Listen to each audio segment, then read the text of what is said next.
This is Cruise Radio. Cruise Radio is brought to you in part by tripinsurance.com. Travel insurance done right by the people who know travel insurance. Get a quote today at tripinsurance.com. Broadcasting from the tripinsurance.com studios in Jacksonville, Florida. This is Cruise Radio. Cruise Radio. Hey, how's it going? My name is Doug Parker. Thank you so much for checking out this episode of Cruise Radio. Happy to have you here, my friend. A review of Norwegian Escape today. Also, staff writer Richard Sims is here with Cruise News. Jumping right to him. Hey, Richard. Hey, Doug. Kicking the news off with one big cruise line expansion.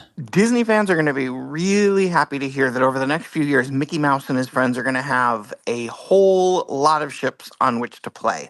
So right now, Disney Cruise Line has 5 ships, and they have 4 more on order. So 9 ships total. But they just announced that even beyond that, they're going to be adding another 4 ships, which will bring their total to 13 ships in the fleet. Now, that's assuming that as the new ships join, the company doesn't wind up, selling or otherwise getting rid of an older ship or two. We have seen that before where, as you're front loading with bigger, newer ships at the front, you might get rid of some of the older ones. And I mean, the Disney Magic, which was the first of their ships under the Disney Cruise Line, it's already 25 years old because it was rolled out in 1998. And the Disney Wonder is right behind it because it was introduced in 1999. So with this new set of ships that are set to be introduced between 2027 and 2031, when you do the math, that means that those 2 older ships are going to be like 30 years old. And that's a pretty respectable life for a cruise ship. So it wouldn't be all that unusual to see Disney decide, okay, we're going to, either sell these or scrap them or whatever. But for right now, there are 13 total ships on the book, looking between now and 2031. So that's a pretty respectable sized fleet right there. Yeah, a big investment. Meanwhile, protesters have managed to block 2 cruise ships in Amsterdam over the weekend. Yeah, the group is known as Extinction Rebellion, and as the title might sort of give you a clue, as they're pretty determined to end the cruise industry because of the impact it has on the environment. So as part of their efforts, they sort of like formed a blockade and managed to block the entrance to the port of Amsterdam. Jewel of the Seas, the Royal Caribbean ship, was forced to dock elsewhere because they just, they couldn't get past the protesters, so they were forced to dock elsewhere and then sort of bus everybody to their various, excursions and stuff like that. The next day, the group actually completely prevented Seven Seas Mariner from entering the port in the morning. That was around 8:30 in the morning. The police were called, they broke up the protests, and the Seven Seas Mariner was eventually able to go in and drop off at the port. But this is, sort of something we've been talking about quite a bit over the last year, probably longer. But both, protesters who have it sort of out for the industry because of its various negative impacts on the environment, but also, and this was not connected to that, but it's also sort of over tourism and the ports that are sort of either cutting back, limiting, or completely shutting out cruise lines. As the cruise industry is getting bigger and bigger and bigger, and the ships are getting bigger, and there's a lot of this kind of thing going on. So I think the next couple of years, as the cruise lines continue expanding, I think we're going to see more and more of this. We're going to see more protests. We're going to see more, locals worrying about over tourism. And it's going to be a little bit of a battle between, cruise lovers and those who, for various reasons, have it in for the industry. And good news for the latest crime report published by the DOT for the cruise industry. Honestly, this is a bit of a controversial subject, largely because of how crime is handled when it gets reported. And it's especially complicated when you're dealing with international waters and blah, blah, blah. But under the Cruise Vessel Security and Safety Act, cruise lines, they have to report criminal incidents aboard their ships that have sailed from the United States. So this report only covers ships that are sailing out of U.S. ports. It doesn't include, if they have if the line has ships sailing out of other countries, or whatever. It's only out of U.S. ports. They're reported quarterly.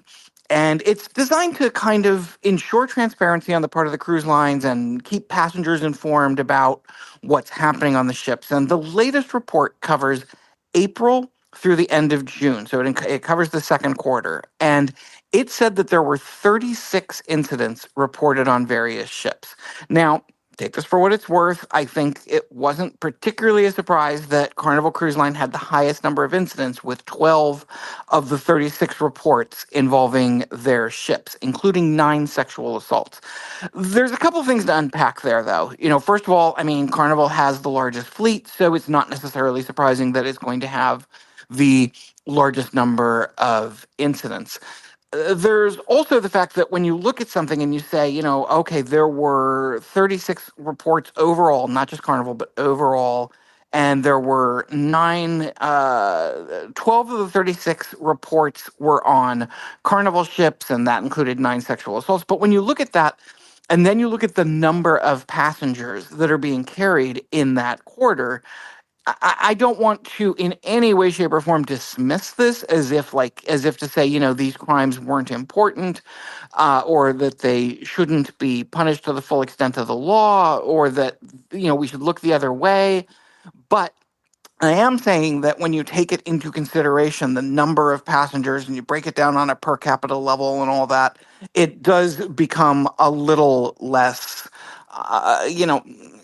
it's hard to say it becomes less important. It's not that it's less important, but it is a little bit less shocking when you look at it from a per capita incident. Royal Caribbean had the dubious distinction of coming in second place.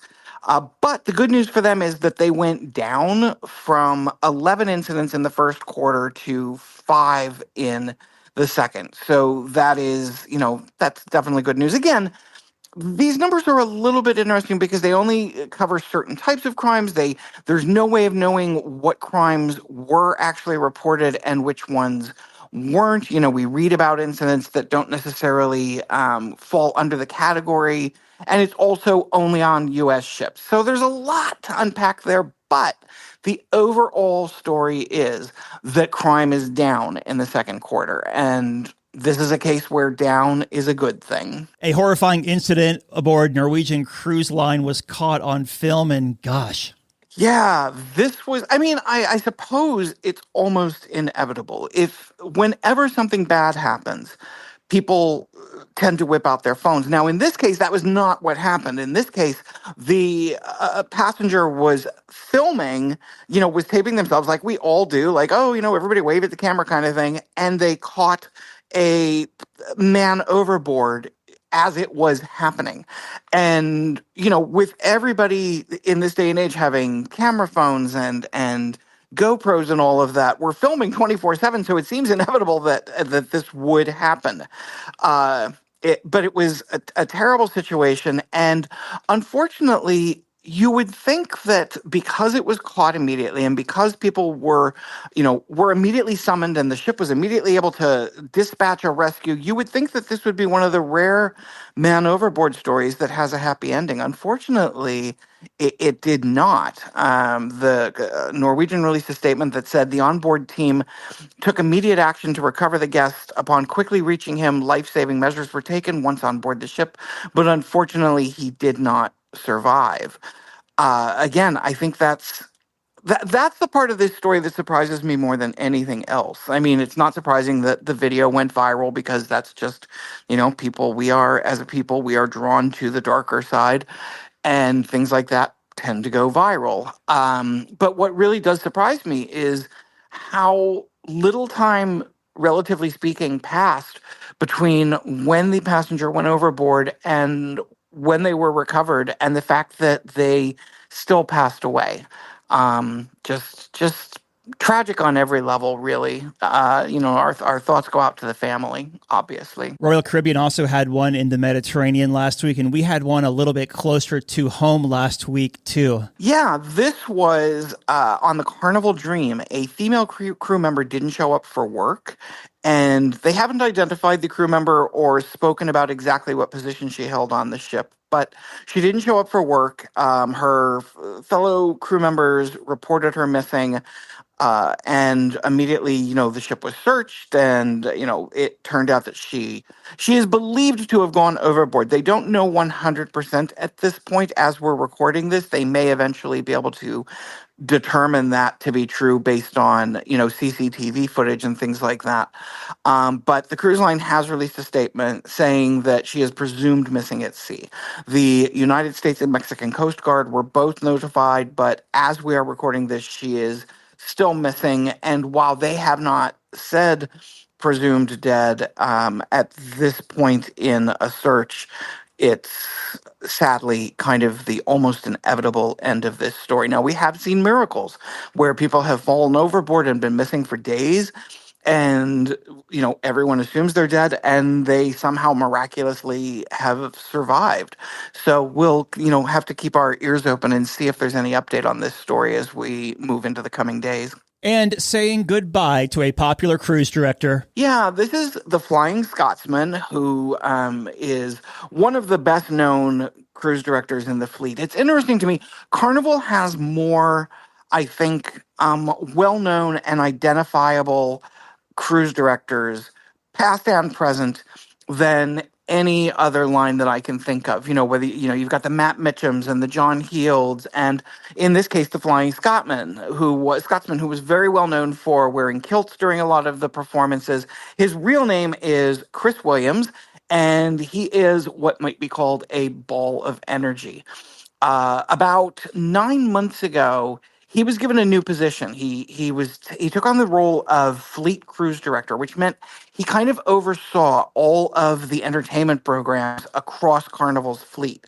It also kind of put him in this great position where he was able to mentor up and coming cruise directors and sort of help them become what he is. He's kind of iconic in the cruise director category.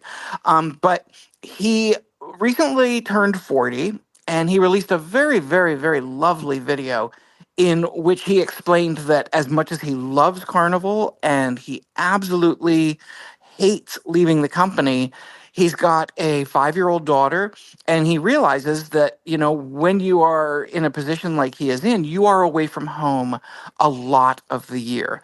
And he feels like he is missing out on these special moments with his daughter and doesn't want that to continue. So he has made the extremely difficult decision of stepping down from both this new position and Carnival as a whole. And you could just tell watching the video how really painful this decision was for him. This is, something that he has dedicated his life to. Like I said, he's been doing this for 13 years. And obviously, Carnival has nothing but love and respect for this guy. I mean, they elevated him to one of the highest positions you can have when you're a cruise director, the whole fleet cruise director position. So they are very, very sad to be losing him. But he made a decision that, that a lot of people find themselves making at certain points in life. You hit a certain age, in his case, it was 40, and you realize I'm missing parts of my child's life. I'm missing my family. I'm missing my wife. And so he has chosen to prioritize those things. No word yet on exactly what he's going to do moving forward. He definitely, it's not like he's leaving to become a cruise director with another line or anything like that. Although he is interested in continuing to entertain, like maybe take his show on the road kind of thing, where you're not gone 6 months of the year the way you would be as a cruise director. You might be able to just do gigs in your area or whatever. I suspect that we will see more of him in the future. God knows he's got a really big social media presence where people will be able to continue to follow him. But yeah, this is, I've only had the pleasure of sailing with him once. I can't even remember what ship it was, but he was wildly fun to watch reign over the people, the passengers on a ship. I mean, he's up on the bar and he's dancing, and he was the very definition of what you want from a good cruise director. So Carnival will have a definite difficult time replacing him. It'll be interesting to see who they move into the fleet cruise director spot. This is the second time they've had sort of a high profile exit in the last couple of years, because Matt Mitchum, who was and still is wildly popular, but he is no longer with Carnival, he made the decision to leave the company, and he too had been sort of groomed for a bigger position. He was really, I think a lot of people thought Matt might become over time the next John Heald, who is sort of the public face of the company. Matt had that same potential, and then he left, and then here comes the Flying Dutchman, Chris Williams, who's also leaving. So, who knows who the next one will be. The pushback on this story I was seeing, it's always interesting to me, but folks were saying, gosh, I wish I could retire after 13 years. You can retire from anything after any amount of time, but also 13 years, let's call it 12 because he was at corporate for a little while. That's like, 6 to 9 months a year. That's a lot more than 12 to 13 years at a regular 9 to 5 job. Definitely. And it's also worth mentioning that, just because you retire from one career doesn't mean you aren't going to continue to work. It doesn't mean that you don't need to have a job. It just means that you are retiring from this company and this position. I mean, I don't think, while I'm sure he's probably done very well for himself over the years, I don't think he's, necessarily saying, I have made all the money I need. I'm going to quit for the rest of my life, which would be lovely at 40. I mean, I'm at 60 and I would love to retire. In closing here, a little bit of breaking news of a cruise ship that caught fire over in Asia. It was a former Costa ship now belonging to the Carnival joint venture Adora Cruises and the Mediterranea. Yeah, a fire broke out on the ship. While it was anchored in the port of Jeju on Wednesday night, there were some crew members who were injured by smoke inhalation, according to the Coast Guard. They said they received a report around 8:30 in the morning that smoke was coming from the cruise ship, which had arrived at the southern, it's kind of a resort island earlier in the day. There were 3,166 people on board. We don't have a whole lot of news on this. As you said, it is a developing story. So if something comes of this, we will certainly provide an update next week.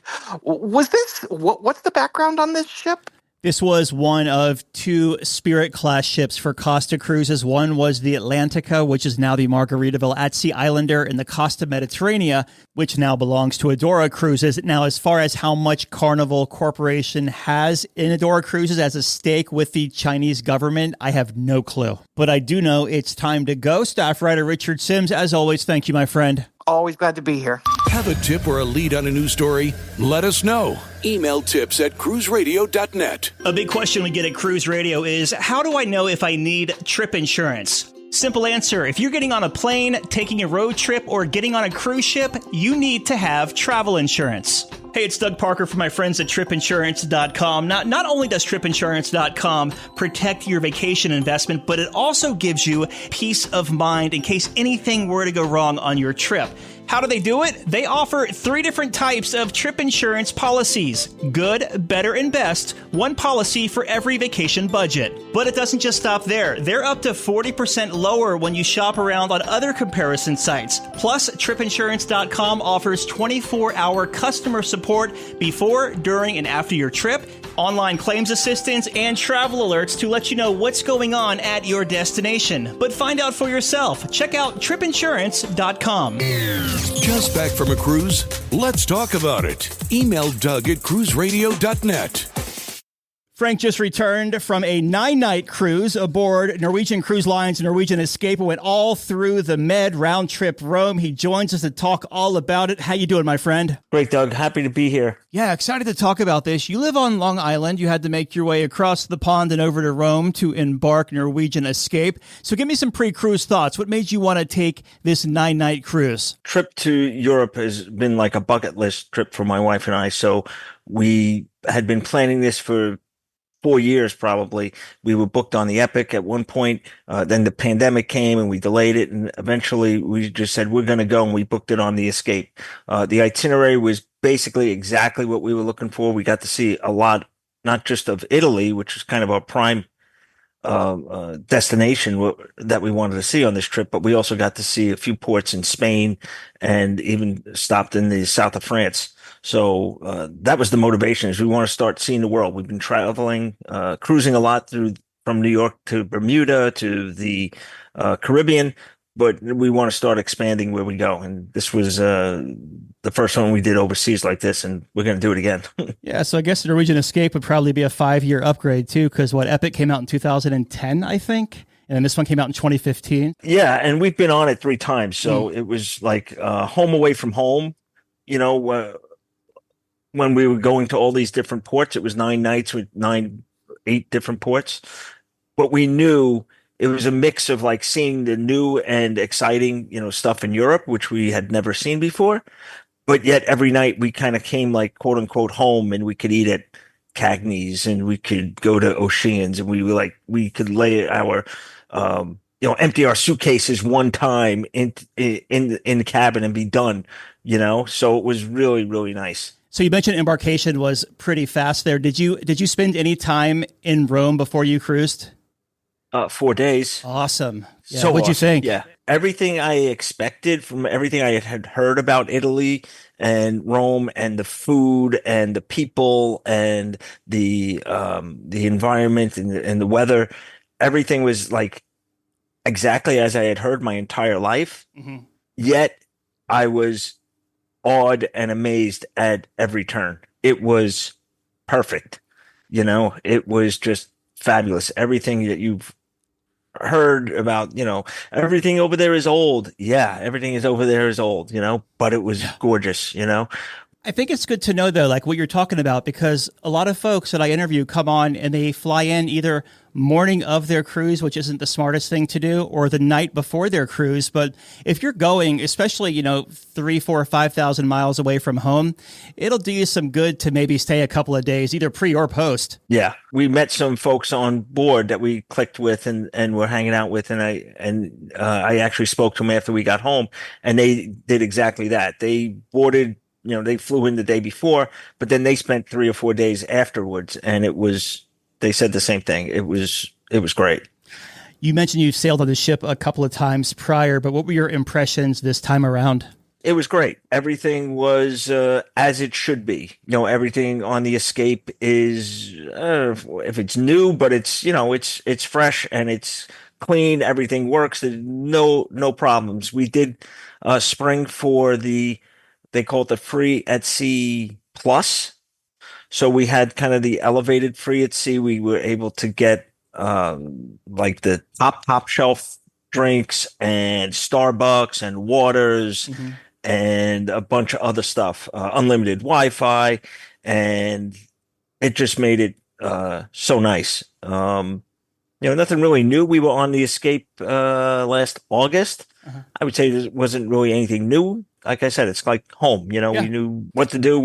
My wife and I have a routine. When we check in, we go to O'Shea's for a bite. We hang out in the atrium bar. Sometimes we run into people we've sailed with before. Sometimes we, just coincidentally kind of thing, people have a routine. When we get to the cabin, those drawers are yours. These drawers are mine. It was literally like being home, Speaking of the cabin in the stateroom, what kind of category did you book for this 9-night sailing, and what did you think of it throughout your voyage?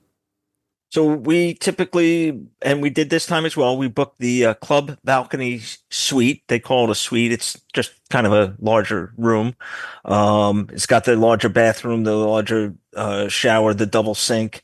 The room is a little bit bigger. It's got a balcony. And now that they don't have, Norwegian did away with the spa balconies, the spa suites. It's really the highest grade room you can get without going to the Haven. We were midship on deck 15. They called it midship. It was kind of towards forward, but it was on deck 15, which is one below the pool deck. So a couple mornings we started to hear the chairs moving around, but we were so busy on this cruise that with the port and the excursions that it didn't really affect us. So the club balcony, then it sounds like I've never stayed in one, but it's just upgraded amenities, as you said. There's nothing like nothing extravagant in there. We're not talking like mini Haven Suite or anything like that. If you've ever stayed in a regular balcony room on Norwegian, it's the exact same thing, except it's like a foot bigger. I mean, literally, like we've stayed in those, and like, okay, so the bed is like a foot away from the closet. And then in the club balcony suite, it's like a foot and a half away from the closet. Biggest difference is the bathroom is bigger.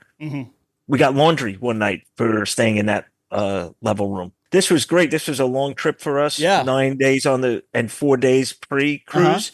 So it was 2 solid weeks. So we had a laundry for the room category.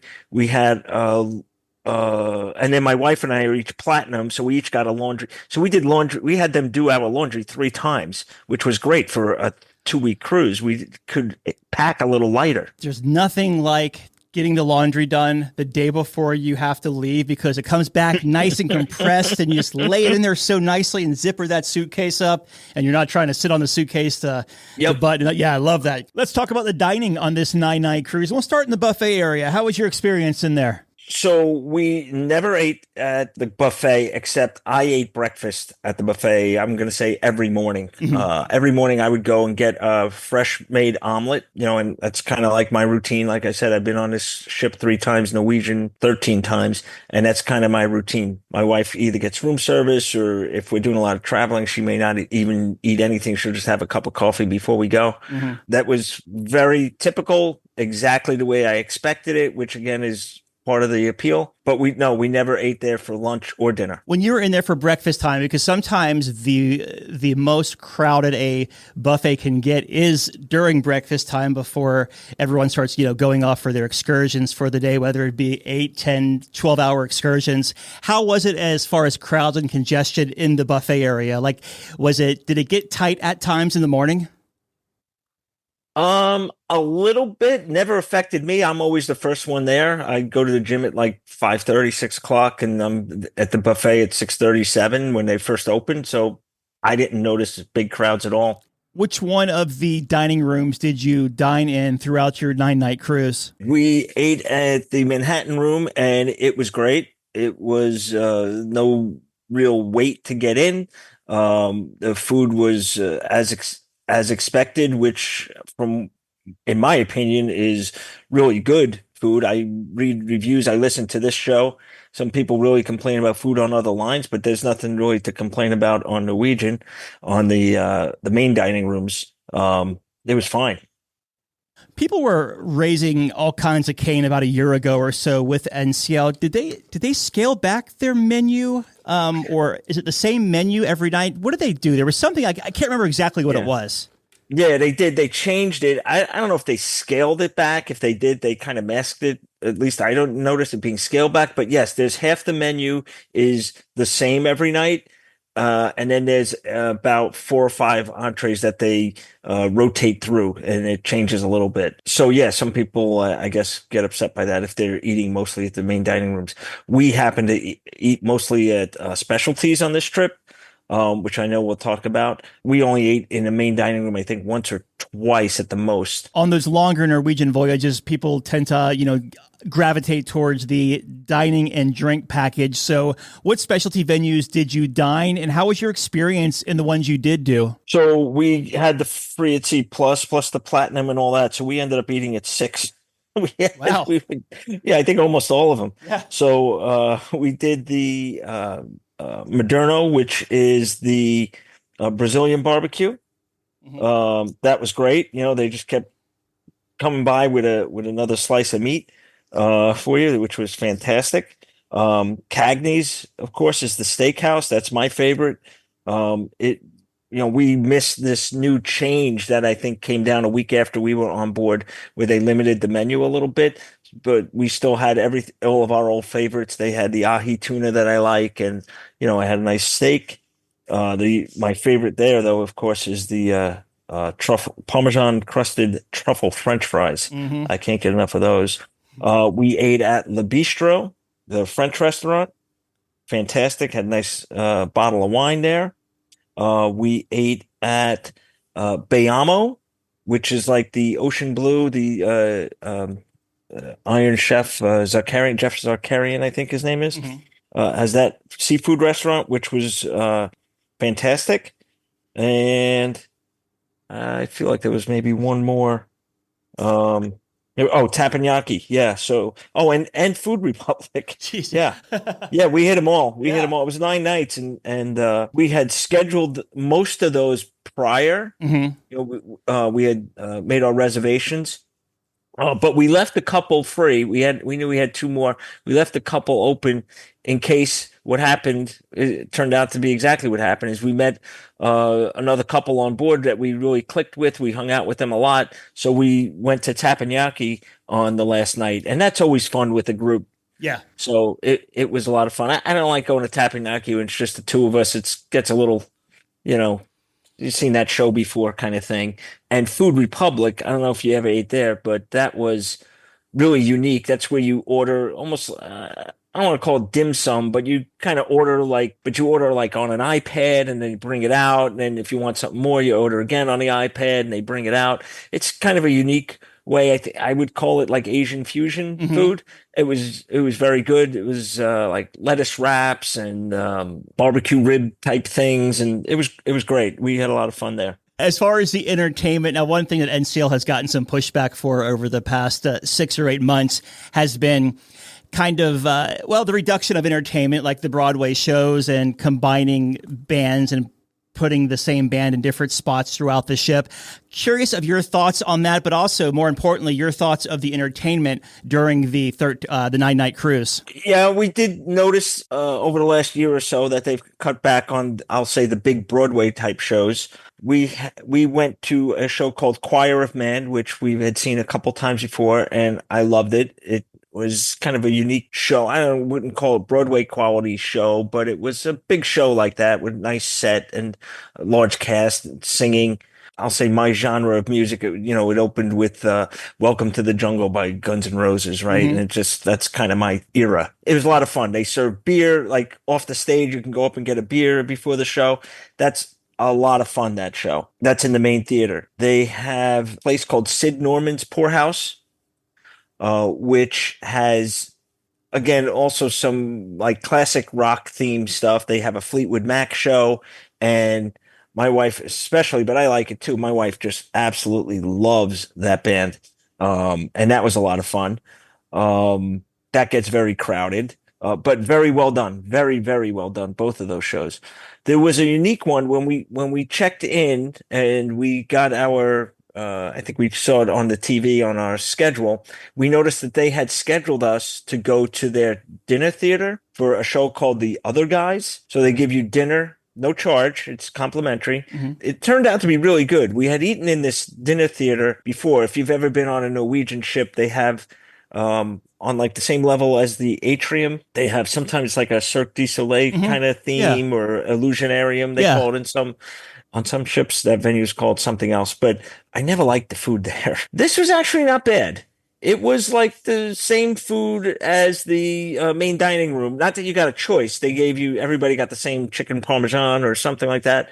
But it was better than expected. And then the entertainment was actually better than I expected. They had four singers, four guys. It was almost like a Jersey Boys type thing, singing, standards and some classic stuff. And everybody was singing along. They were singing, Billy Joel and Elton John stuff. It was great. I recognized some of the actors, some of the singers had been in Choir of Man, which I mentioned on an earlier sailing we did about a year ago. So that might refer to something you mentioned a few minutes ago, where you said the kind of combining Mm-hmm. the staff and mixing the bands together a little bit. So yeah, we did recognize some of the guys from a old Choir of Man cast in this cast. Okay. Um, as far as entertainment, outside of those big shows, are you familiar with the headliners? They Mm-hmm. do dueling pianos. Right. Yeah. Um, we usually stop by there. I don't know. In this particular instance, they weren't that great. We've seen some of those performers before and didn't really kind of click with them. We've seen other performers that we just love, so we really didn't spend any time in that one. We didn't participate too much in the other entertainment besides the big shows. How were the sea days as far as crowds and congestion? And did you know how full your ship was? So it's a trick question, Doug. There were no sea days. Oh, really? Nine night cruise, no sea days. No sea days. Wow. I understand it was 100% capacity, but we spent so much time off the ship, certainly during the day, didn't notice. We had Vibe Beach Club access on the second half of this sailing. They had this ferry schedule that we talked about before. We heard from the staff there that it was sold out, the Vibe, which is like 100, 150 people. I never saw more than 10 there. It was great. Nice. I didn't feel crowded whatsoever. Very good. Well, let's talk about your ports. Actually, no, before we hit the ports of call, let's talk about the casino situation. Did you have any luck if you went in there? And how was the smoke situation? So again, like the entertainment, I had no time to, and I'm gonna say a light gambler. I usually spend 1 or 2 nights in the casino. I went into the casino one time to use the ATM machine, and that was it. So I didn't notice any smoke, but I didn't really spend time in the casino on this trip. Let's talk about the ports of call here. It sounds like you have quite the laundry list of them because you had no sea days. So we'll start at the first one. Give us a highlight, and we can move to the second one. The first port was Naples. We booked a bus tour. It took us to Sorrento, which is a beautiful old town. We had a lot of sightseeing and shopping there. Our tour guide let us out of the bus and said, okay, go here, go there. And we were looking for limoncello, and we're kind of wandering around, and we ran into her. She was doing her own shopping. And we said, Mariana, where can we get some limoncello around here? She goes, oh, you come with me. And she brought us down this busy street. It was exactly like you see on the movies, just the thin, narrow little European street with packed to the gills with people and products. And she brought us right into the shop, and like, oh, you're with Mariana. Oh, we'll give you this. And it was great. We got, we ordered everything or bought stuff there. And then we got back on the bus and went to another thing that's been on my bucket list is we went to Pompeii. Nice. And which is much, much bigger than I ever imagined. And we took a tour around Pompeii. The tour guide showed us all the different sites and the buildings and, told us all the stories. You saw some of those cast bodies, which is to me one of the highlights, and just, 79 AD. It's just mind-boggling how cool that was. And my only regret with that trip is we didn't really spend any time whatsoever in Naples itself. So I had been craving a slice of Neapolitan pizza. Mm-hmm. And being that my father's family 3-4 generations back is from Naples, I wanted to go to Naples. But because we had this tour set up, as soon as we got back, it was right onto the ship. So I never even got a slice of pizza in Naples. But listen, This was a great trip, but we left enough on the table. Absolutely. That's all that matters. Return. So after Naples, where did you go? Sardinia. And we had, again, a tour booked on a bus. We drove through the countryside, beautiful, rustic country, just like you would expect. And we went to a winery. So they gave us a little tour of the winery. We got flights of their different wines. We bought a couple of bottles of wine. I had mentioned a few times that we met a couple that we clicked with. This is where we met them, and they were on the same tour, and we kind of were hanging out, and then we just hung out with them the rest of the trip. So that was a lot of fun. I believe that's the port for the Blue Grotto. Did you have a chance to go there? We definitely saw that. Yeah. Yes, we didn't stop there, okay. But yeah, we saw that. And then where'd you go next? Palma, Mallorca. Again, we hopped on the bus. And we went to we took a walking tour a little bit on the way, I guess, to where the bus met us or something. I forgot exactly how we got there, but we saw a flamenco dance presentation, and they served us tapas. That was the excursion, tapas and flamenco dancing. So we didn't dance, but we watched these women do their thing. It was a lot of fun, and you felt like you were in Spain now. Mm-hmm. It was really cool. Great itinerary so far. What next? The island of Ibiza. So that was a beach day for us. So we took a bus to some beach. Ibiza, I guess, is the big party town, right? So when you're driving through at 9 o'clock in the morning, you could just see all these nightclubs, but they're not operating or anything. So the bus pulled in next to the Hard Rock Hotel, and we went out. I guess they had arrangements for us to use their beach or some restaurant next to there, so we can use their beach. They rented us. Not quite cabanas, but these nice thatched roof umbrella kind of things, and some lounge chairs, and we just kind of hung out there for half a day. Um, my wife was laying on the in the cabana on the thing, and I just said I'm going to take a walk, and I walked down to the right, and I found the good part of the beach. You know what I mean? Yeah, I hear you. Yeah. So Well, Ibiza's really not that far from Palma, right? It's like, I mean, the way the crow flies, it's like what, 30 miles or so? You can take a day ferry there. it's right next to it, and but again, this trip was like very port intensive, but Yeah. they moved the ship at night, so. If it took us 6 hours to get there or 20 minutes to get there, we didn't even notice. As soon as we got back on board, we go shower, have dinner, whatever. If we did entertainment that night or whatever, we wake up the next day, poof, we're in a new port. And what port was that? Barcelona. Okay. So Barcelona was interesting because now, as we're getting out to go to our excursion, which was a cooking class, a lot of people were disembarking and embarking. Like 3/4 of the ship changed, so you kind of felt when we got back a little bit of change in personality of the ship, But Barcelona, I had heard my whole life. When I was in college, a friend of mine spent a semester in Barcelona, and the words were always, "Oh, it's a beautiful city." I'm like, you know what? How beautiful can it be? It was a beautiful city. It really was.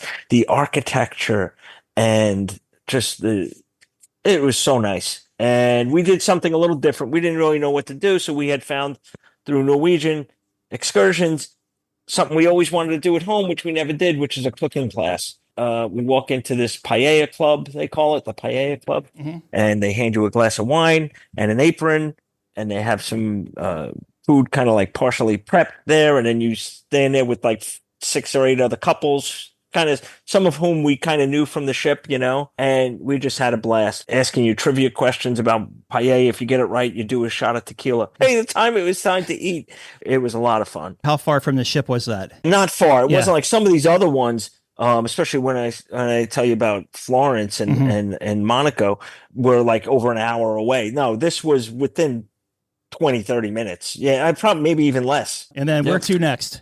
Then we pulled into Cannes, Okay. which was right after the big movie exhibitions that they do. So we didn't see any movie stars, but we got on another bus tour and brought us to Monaco. One thing I've always wanted to do, we talked a little bit about casinos before. I gamble a little bit, not a lot, but I'm going to Monaco. Yeah. I got to go to the casino. So we did. We went to the casino, and I was like, oh, this is cool. Look around. My wife's like, let's go in and gamble. I'm like, they charge you €19 to go inside. I'm like, I don't. She goes, you know what? We're over here. Just shut up and do it. I was like, okay. So we went into the casino, but we walked around a little before we went in. Again, with this tour guide, we were actually, this is an F1 race there every year. I don't know if people follow those races.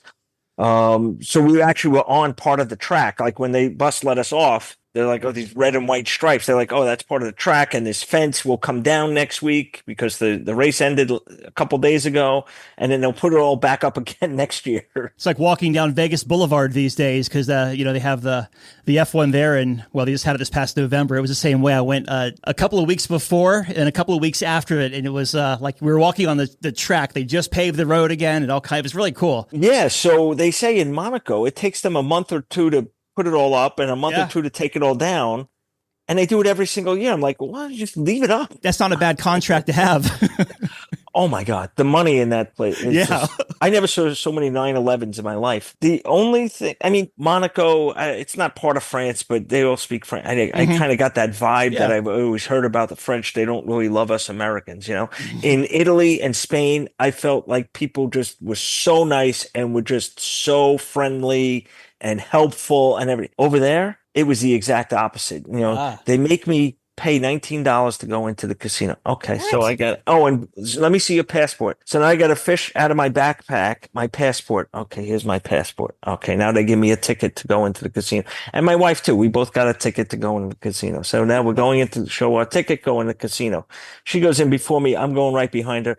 The guard stops us. Oh, this is, by the way, even just to get into the lobby, we got our bags searched. So now we're going actually into the casino part of this beautiful building. Okay. Where's your ticket? Oh, she has the ticket. Okay. Well, you can't bring that bag in here. You have to go check the bag. I go, well, where do I check the bag? Here. No, you got to go to the other side of the lobby. Now I got to go walk all the way to this other side of this crowded lobby to check the bag. I get there, Doug, and the woman goes, what do you want?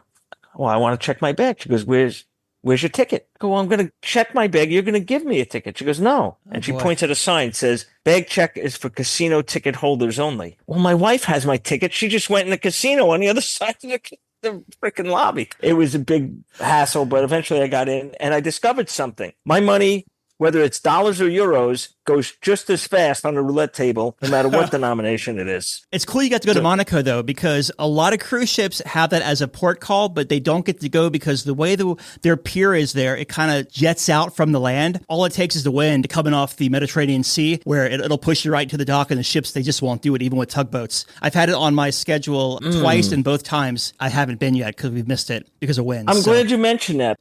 And Livorno was next. What did you think? What was nice about this port was we stayed overnight. So Nice. The first day we took an excursion to Florence. The second day we took an excursion to Pisa.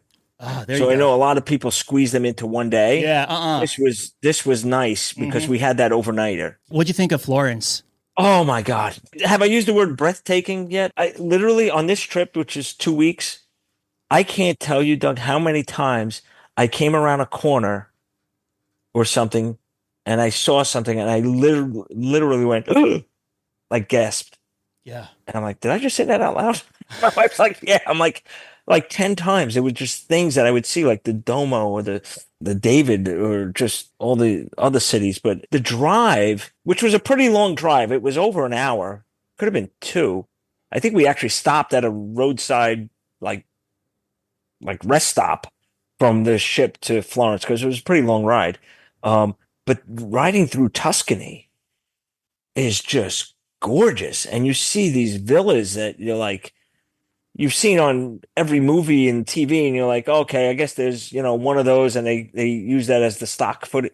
There's one every freaking kilometer. Unbelievable. It was fantastic. And then we went to this small little museum that had, it was called the Della Accademia. They had this little statue of a guy named David. Sure. Yeah, absolutely. What a highlight. Uh-huh. I mean, that was one of the venues that I would say was like elbow to elbow, really, really packed. We had a time ticket, we were with a tour, they could bring you in so many people at a time, to control the crowd a little bit.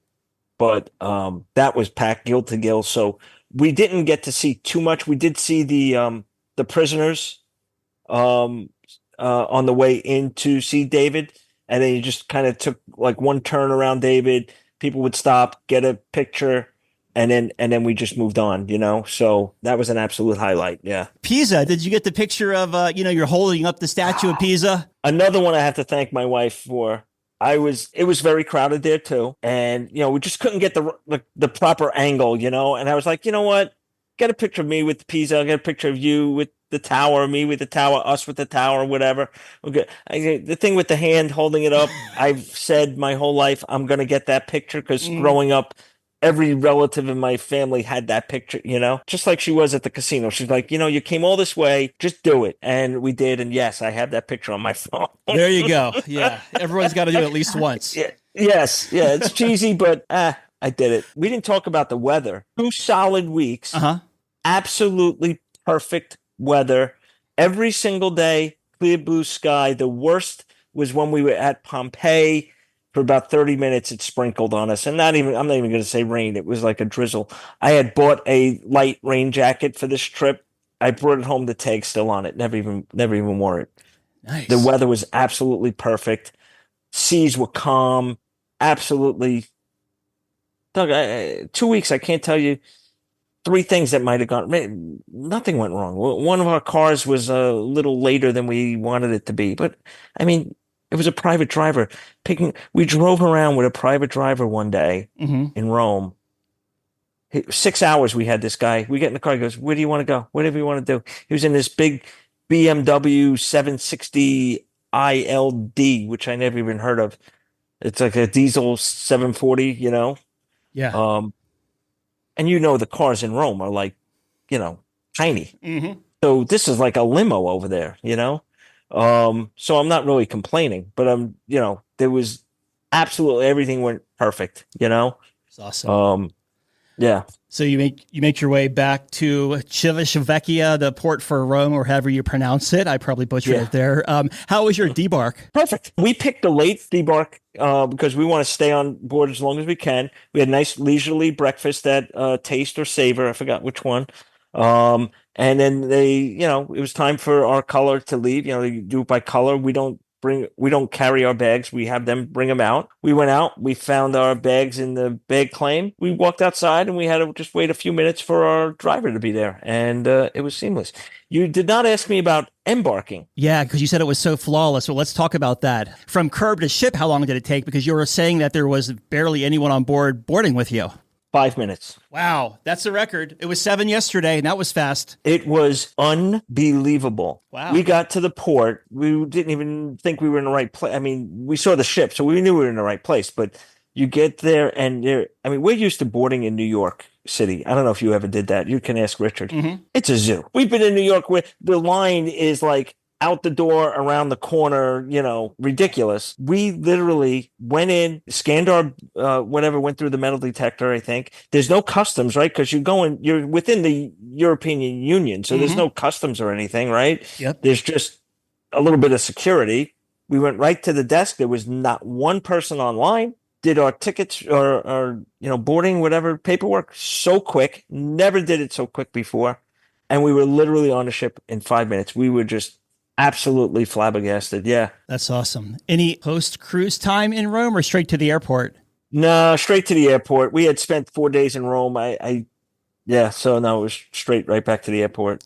Well, wow, covered a lot of ground here. Do you have any first-time tips to offer anyone who's either considering taking that very first European, that med cruise, or sailing on Norwegian Escape? My tip would be, and I would say this for a lot of cruises, this one definitely, spend a little extra and take the Norwegian excursions. Unless you have something that you specifically want to do and can be really sure that you can get there and back in time to not miss the ship. The Norwegian excursions worked out perfect for us, and no stress, right? It was like, you've been on those things where you're doing it. I'm going to save $100 and do it myself. I can take a cab.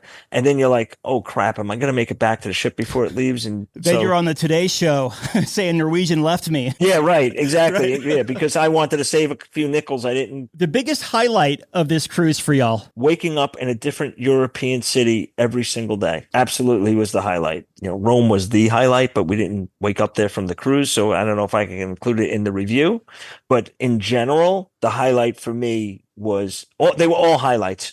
So for me, the highlight was the ability to wake up in a different European city every day, not just like another Caribbean island, which all start to look the same after a while, Yeah. This was the highlight. Well, in closing here, to wrap this interview up, your final thoughts of Norwegian Escape. So it's a big ship. Even though it was full capacity, it did not feel crowded. So don't be shy about booking on the Norwegian Escape. We'll book it again for sure. And we've been on it a couple times already.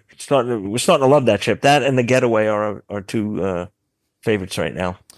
Very good. I've been talking with Frank about his 9-night cruise on Norwegian Escape all through the Mediterranean. Frank, it was good connecting with you, and thank you so much for sharing this review, my friend. You got it, Doug. All right, Dougie, let's see what we got for you, buddy. Cruise Radio is produced at the tripinsurance.com studios in Jacksonville, Florida. Get cruise news, ship reviews, and money-saving tips every Thursday on Cruise Radio. If you've enjoyed this episode, please subscribe to the show. If you want to help spread the word, give Cruise Radio a 5-star review. Find Cruise Radio where you listen to your favorite podcast or online at cruiseradio.net. I'm your announcer,